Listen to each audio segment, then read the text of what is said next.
Hola, hola YouTube. Este celular lo acabo de resetear del modo de fábrica. Es un LG LS990 y tiene un problema de driver con el wifi, o sea, no tiene ningún tipo de red. Miren este pequeño error. No inicia ni con esta, ni tampoco se selecciona esta red. Como ven, se le puede hacer así.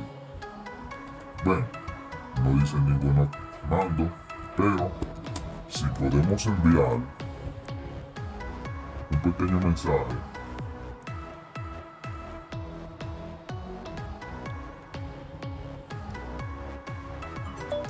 como vemos aquí, el mensaje ya se ha enviado.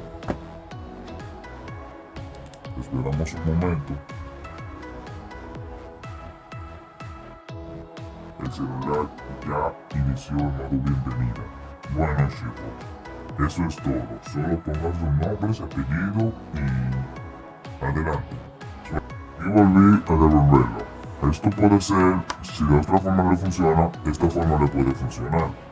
Ponen el celular de esta forma, miren los mandos, vuelven y atrás.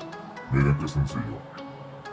Como que prefieren hacerlo, háganlo.